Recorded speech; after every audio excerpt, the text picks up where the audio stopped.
umatakanga na mkali moto kama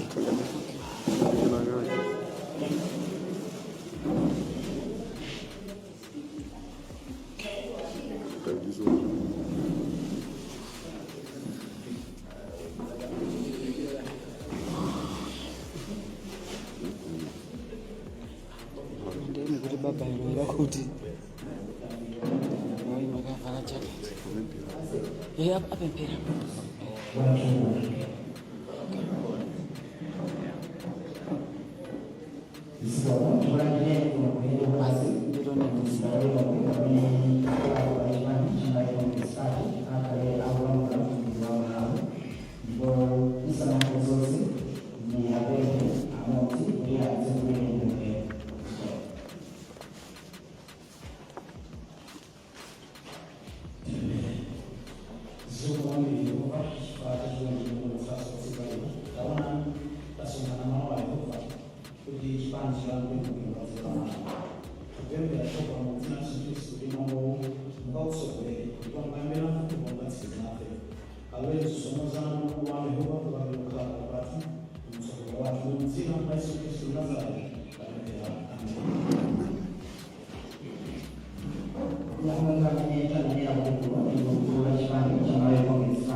zikoma kwambiri takulandirani kuno kunyumba ya Malai Congress Party ku headquarters.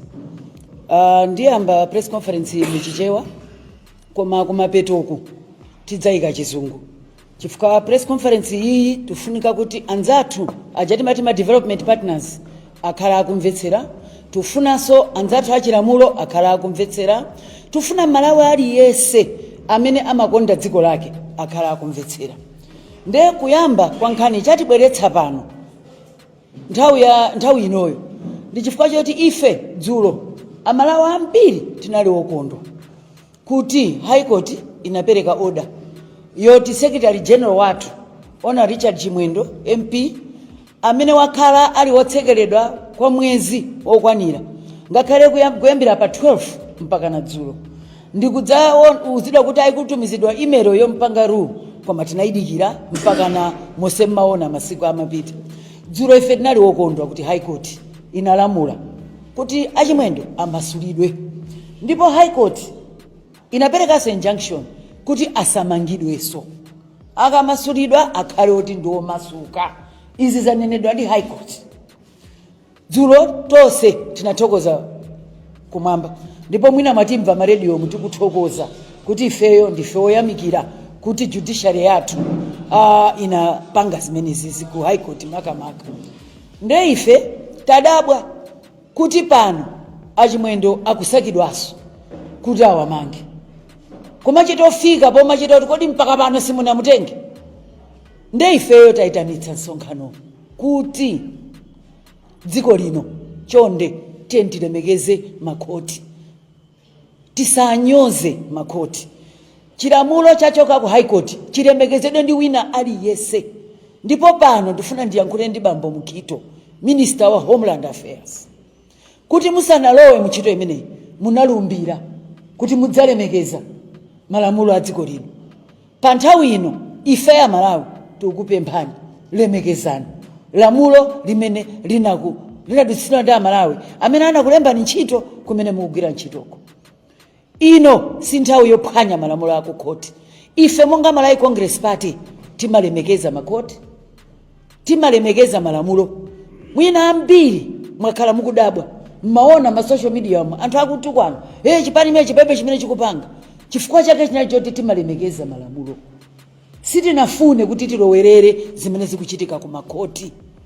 Ndipo ife monga chipani titsindike pano tipitiriza kulemekeza malamulo. Koma ngati lamulo libwere wina zikati aitika mmangabe Chimwendo, aitika ntsekerebe Chimwendo, Tsona Malawi mukuti Congress ipite kuti izitu anthu mudzikumbukira ife ndi chipani kumvera malamulo kusichifukwa choti sitingati kupanga act tikoza koma ifeyo timatsata malamulo.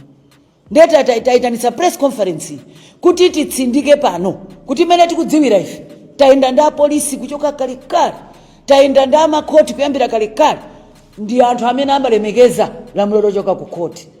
Moti ngati kukupezeka wina afuna kamanga achimwendo amene isi angakhale wa polisi ndekuti ndi wina amene atiuze kuti ndi ndani, chifukwa nawo polisi wa mdziko lino takhala naye mzaka saphwanya lamulo limene lachoka ku court imene kuyena kumusamala iyeyo. China chimene tifuna tikukumbutseni monga chipani ndichoti panopo parliament ikugwira ntchito, anda achimwendo nawonso ndi parliamentarian akuyenera kukhala ali okutidwa ndi malamulo aku parliament. Chadza ndi ani choti parliament makomiti ali nkati koma munthu mdziti tukamanga munthu kuonetsa kuti nkhani yofuna kumanga achimwendo ndi nkhani imene ikuphwanya malamulo kanda aku parliament kanda aku court. Ndeife tikuti Malawi ali yese motsogozedwa makamaka ndi Minister of Homeland Affairs Amukhito wonetsetsani kuti chilamulo chachoka ku court chalemekezedwa. Tadabwa iferero kudzuka ndipo ambiri nesanachokeso kuchali chikukathokoza mbuye amene timapita ku mosque nesanabwereko tumvaso kuti aching'oma atengedwa. Ayi ndi PA wawo yemwe watengedwa. Pano tikumva kuti ayi chimbaula chienda ndipo titenga anthu ambirimbiri. Kodi khalidwe ilili akuluakulu unyolo mukumati mangira ifewo si umene ubweretse federeza makomo mwathu. Unyolo mukupanga usumene utsitsa mitengo amalawa akufutika. Sikuti mukamathamangitsa kumangoti manga mapolitical arresta wasathandiza wina aliyese. Lemekezani kuti kodi ku parliament timatani mutakakhala parliament, kodi koti kayankhula timatani. Ndanena mobwereza bwereza ndikufuna ndinene pano tiyeni tilemekeze lamulo. Pano patsogolo ndili pano ndabwera press conference imene moperekezedwa ndi director of political affairs ndi director wa youth. Tukufunitsitsa kuti mudziwe kuti chipani tabwera pano kudzayankhula kuti chonde msatengere koti yesa lamulo lapangidwa, high court yayankhula. Izi zili tazionapo muja kuna mangidwa anyamata a youth muja anthu amangomangidwa mpaka natinachito kuchitopita maloya kukatenga order kuti zimene zisiyike. Malawi itsatire malamulo ake amene inayika. Ine ndimafuna kuti ndinene chonchi pa nthawi ino tisiye kunyoza makoti. Lelo zikuoneka zophweka chifukwa mukumanga Amukhito mukumanga honorable Chimwendo. Mawa mdzaka inuyoto dziko ndilo zungulira ine. Tikayamba zomanyoza makoti akuluakulu kumene muliko tidali komweko andi nditsindike pano zimene mukuchita anzathu a DPP kumsaliko tikuzidziwa. Koma ife tasankha kuima pa chilungamo, tasankha kuti tisasokoneze zinthu. Nde press conference munthu atakufunsani tikuti siyani kunyoza makoti. I've called this press conference on behalf of Malawi Congress Party as the spokesperson of the party. But before you, especially for our development partners, those who deal with governance, I have seasoned senior members of the party, the Director of Political Affairs and actually the Director of Youth. They are both with me. We have come here to register in broad daylight what Malawi Congress Party is going through.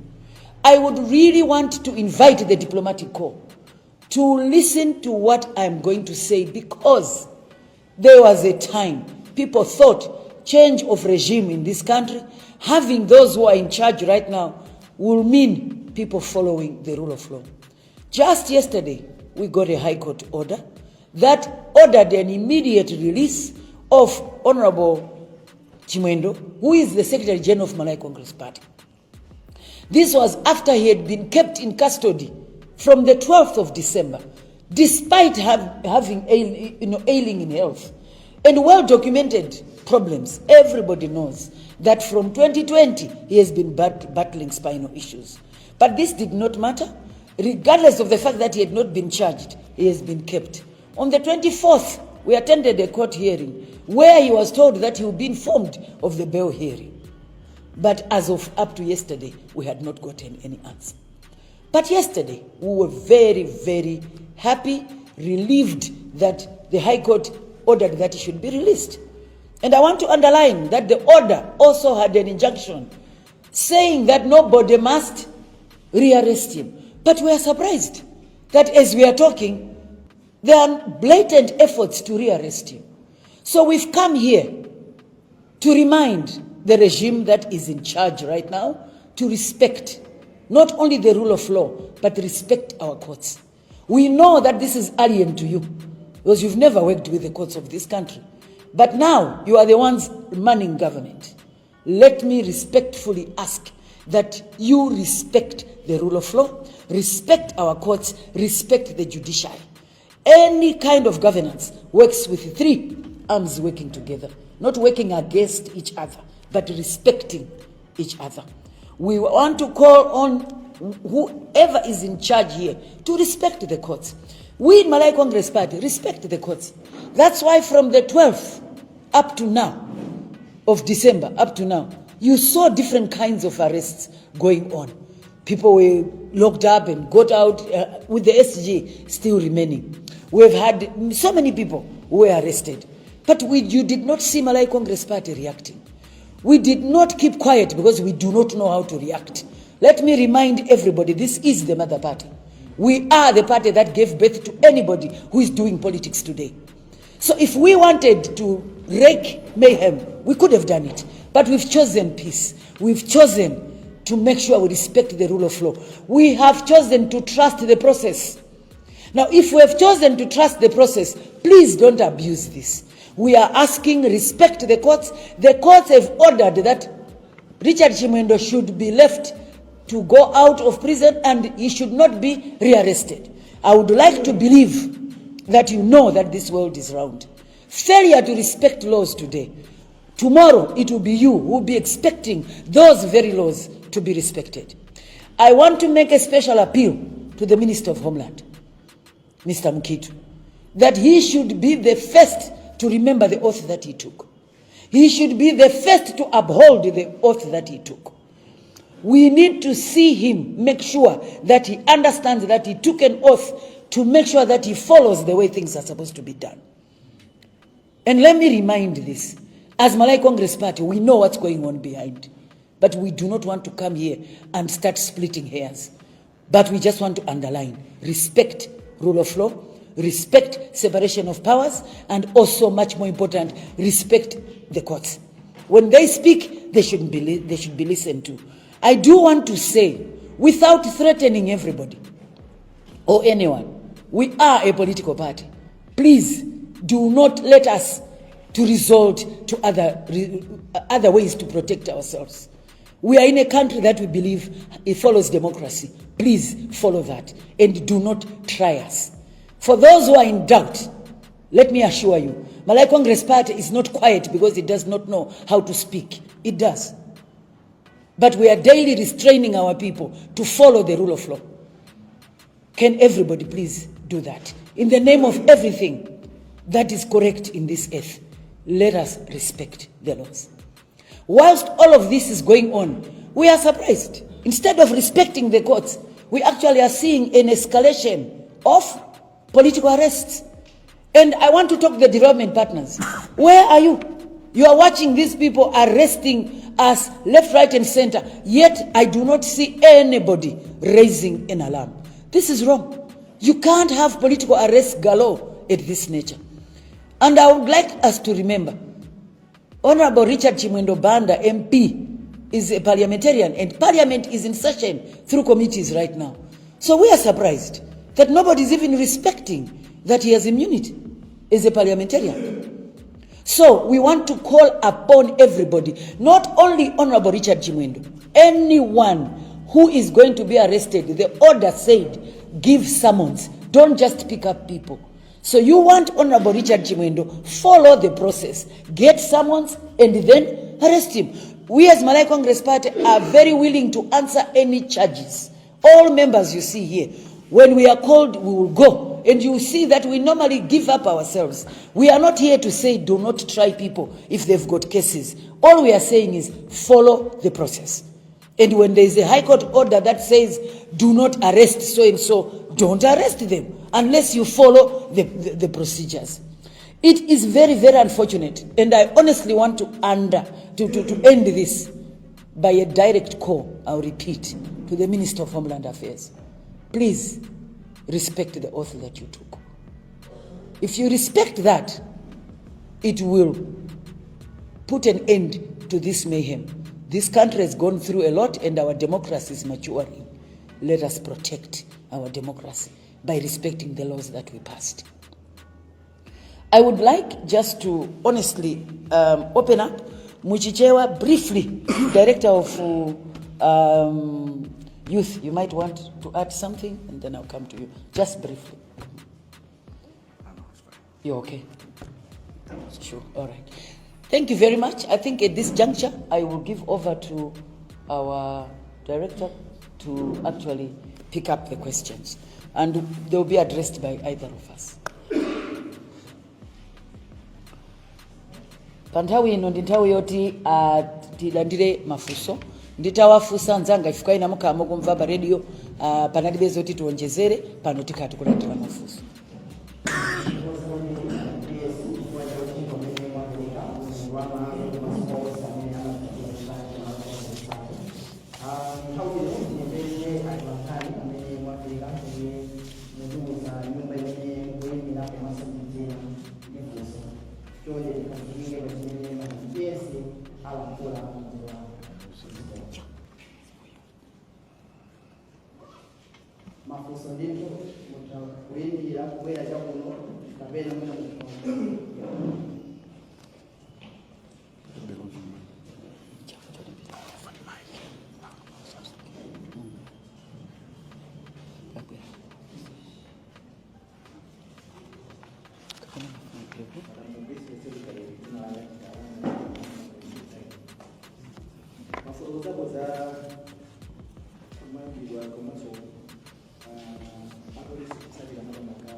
¿Cómo?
Microphone, yeah.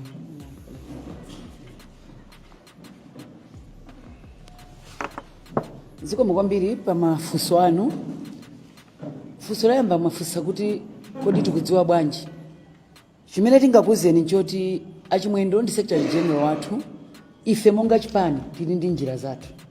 Koma pobwera panopo tufuna tikutsimikizireni kuti tabwera pano ifa choti tili ndi umboni wogwirika. So wina asakayikire ndipo titati tikhale pasi titakukupatsani even big names zimene zikuchitonena kuti kodi bwanji msakufuna mmanga.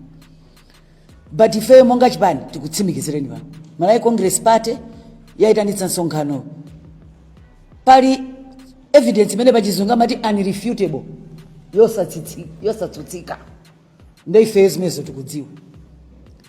Chachiwiri mwanena kuti kodi ndi mlandu omwewo kapena ayi. Mukumbukiretu kuti Honorable Chimwendo SG wathu wavutika pose pasana uzidwe nkomwe kuti kodi cheni akumusakira ndi chani.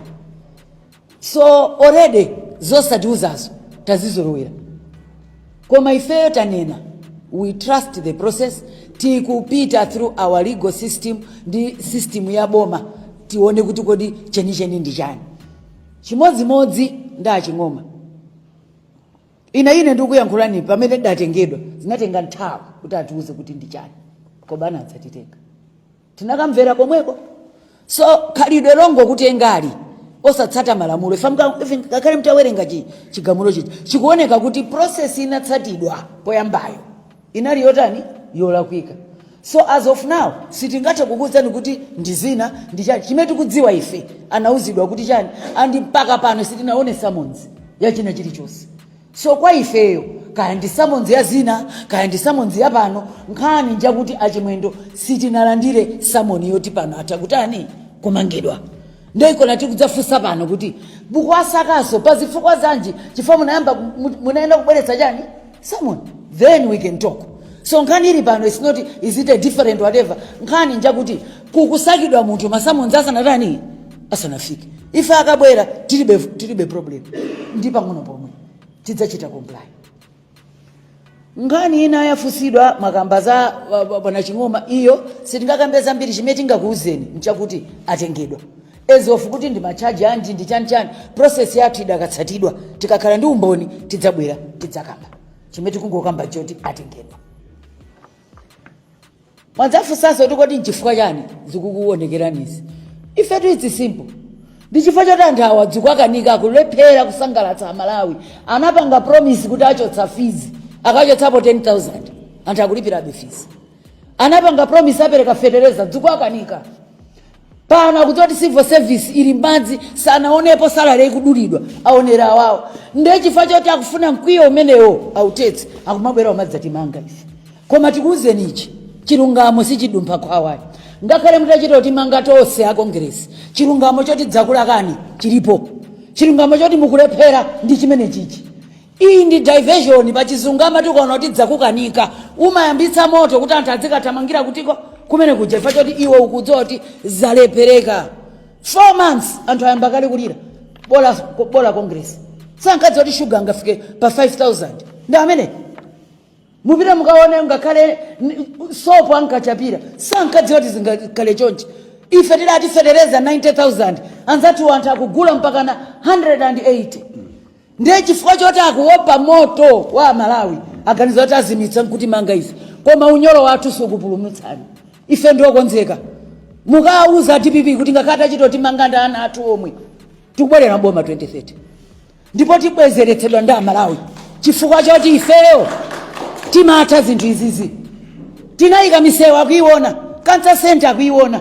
Ana ku university, ana uzira kuti muzija ulere, zikukanika. Nde izizi zikutichitikira ifa choti awa amatiwopa. Awa kwesa kuti akatere tikhala chete koma sizitheka. Ino ndi Malawi Congress Party ndife olimba ndipo timanji mpaka yekwana 2030 simtimaliza tonse. Nde mukamafusa kuti nkhani ndi chani, nkhani ndi manta ndi kulephera. And I'll repeat this in English. What's making us to be arrested? And you look, they're looking at key figures. They want to silence us, they want to finish us, but they've got something coming. This is Malawi Congress Party. We have been around. We gave birth to them. We will get back into power. And in fact, what they are doing is fueling our comeback. And we would like to thank them for catalyzing our comeback. It's things like this that will make us get back quicker than they thought would be there. So we are wearing this as a badge of honor. In fact, even as I'm talking here, if they want to come and arrest all three of us here, we are more than happy. Our supporters will actually say, yes, that means they're noticing the fire that they've put in us. That's the reason why. This is inferiority complex. This is just a signature that we failed to please Malawians. Who knew that under a month, under 4 months, people will be crying and wanting Malawi Congress Party back? I think, is the police independent? We want to affirm, all of us, we have full trust in the police. Malawi Congress Party will never ever, you'll never find us fight the police. We have found them to be people who are law abiding. That's why we are saying, if anybody goes to arrest Honorable Chimwendo, it is not because of the police, because the police of this country are law abiding. We've been with them. I think you remember how we got into government. They were there. They did not block anything that the courts had moved. We want to say as a party, we have full confidence in our police. We have full confidence in the judiciary. And we are here to commit that we shall follow rules, because we know when you trust the process, you are successful. There are no shortcuts to success. We believe in politics that is peaceful, that builds the nation. And let me kindly remind people, other parties like DPP can afford the luxury of destroying this country. Remember, when you talk of Malawi Congress Party, it's the only party that starts with Malawi. We built this country. We are not going to destroy it. And 23rd, we'll be starting from where we left.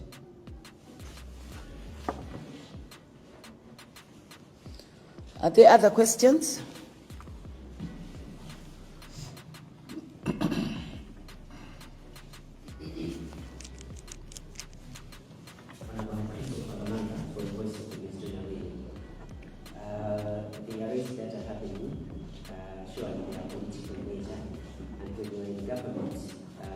There were some people who were believed that they were politically arrested, and people now are saying this is a revenge of what you were doing. And you have just indicated that you are coming back in 2030, and surely this will happen. You are going also to take a revenge. What incidents or what incidents are you setting as politicians in this country? Is it just about arresting this one, then if they go, they come to arrest? What precedents are you setting?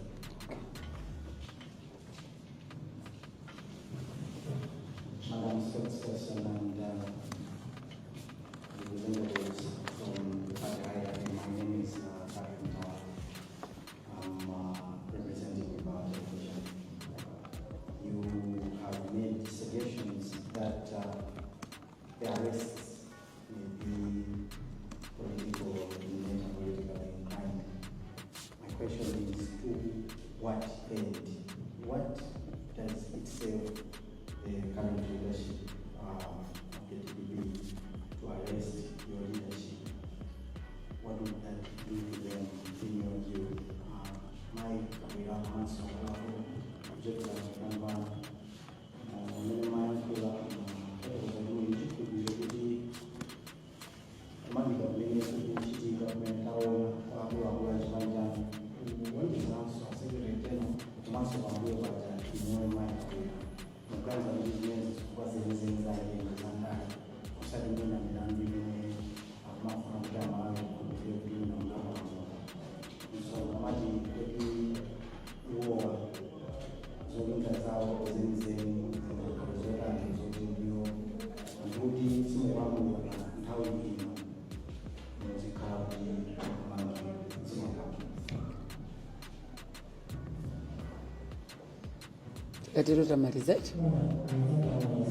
Yeah.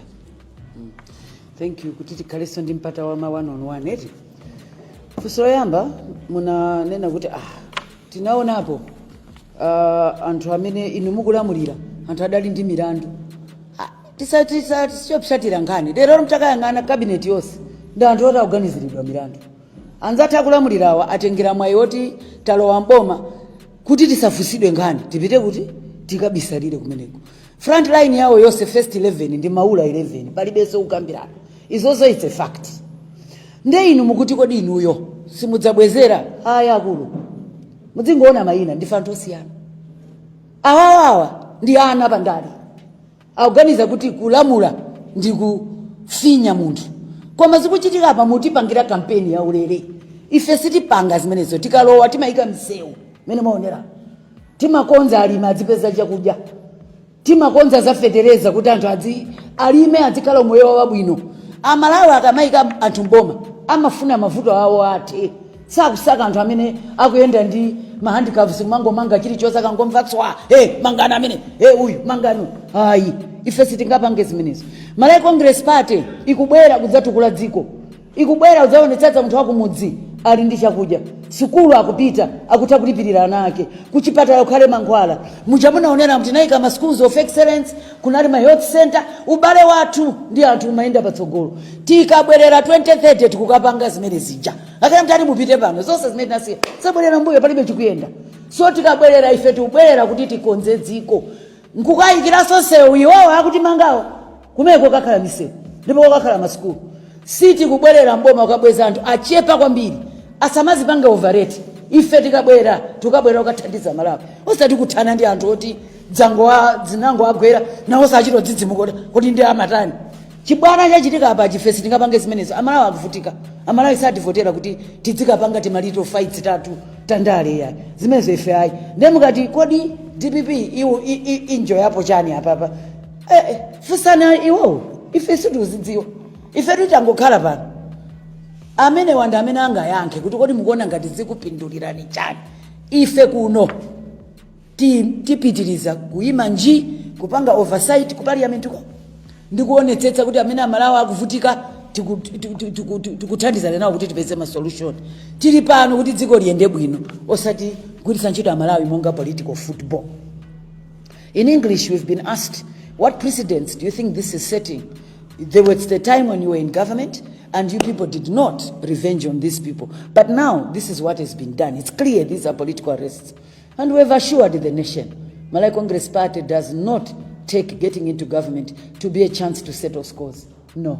For us, government is for making sure poor Malawians get service delivery. That's not politicized, that's equitable, one that is climate smart and is sustainable.